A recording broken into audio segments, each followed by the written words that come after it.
La Bible. Souvent, quand on étudie la Bible, on ignore le pourquoi, le sens du mot, et le but. Prenons l'exemple des chérubins. Ils ont plusieurs yeux partout. C'est des êtres très saints et le trône de Dieu a des roues. Ils pètent partout au même moment. Il y eut guerre au ciel.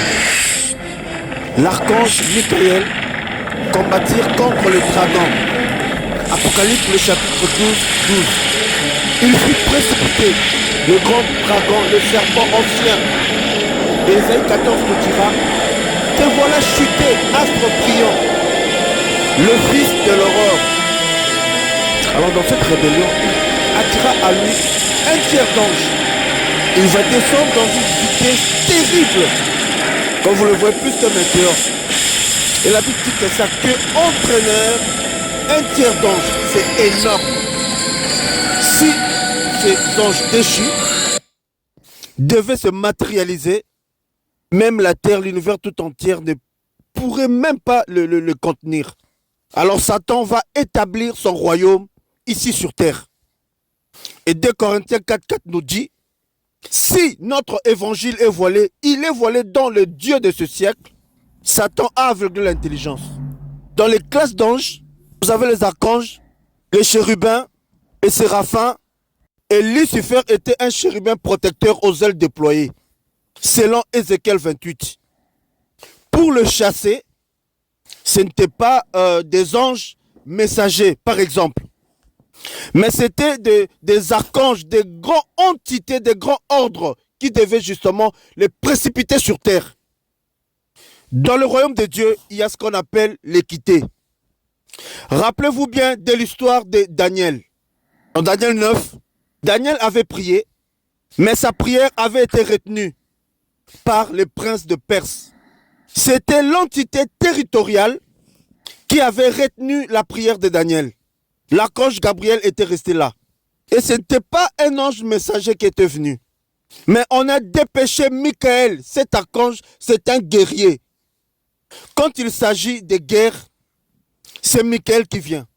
Alors on a dépêché l'archange Michael qui est venu avec sa puissance. Il a libéré les sphères.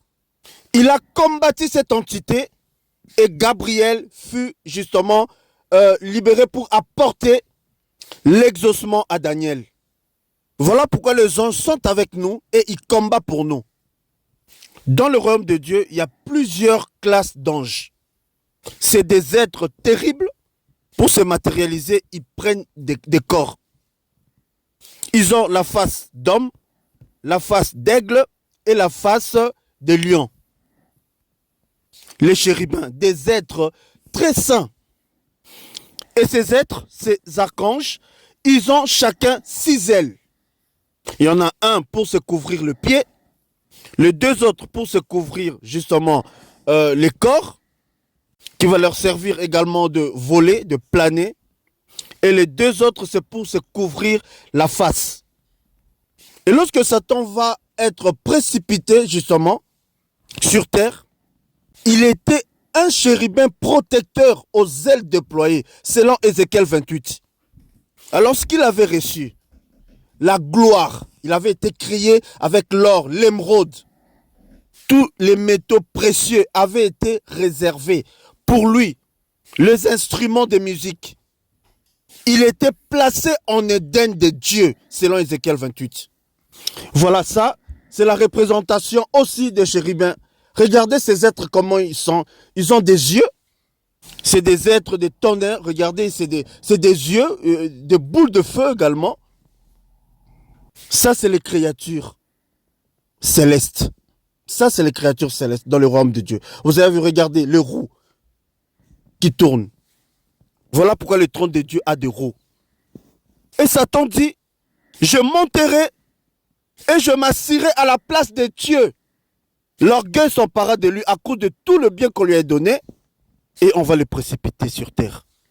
Tout ce qu'il avait, cet être qui était dans la lumière, ces choses, c'est en lui, mais seulement ça a été perverti. Prochain numéro, gloire. Pourquoi Elohim a-t-il séparé la lumière d'avec les ténèbres? Parce que la lumière des enfants de Dieu caractérisé par le blé, la parole. Ténèbres les enfants du mal, par l'amour qu'on reconnaîtra les vrais disciples de Jésus.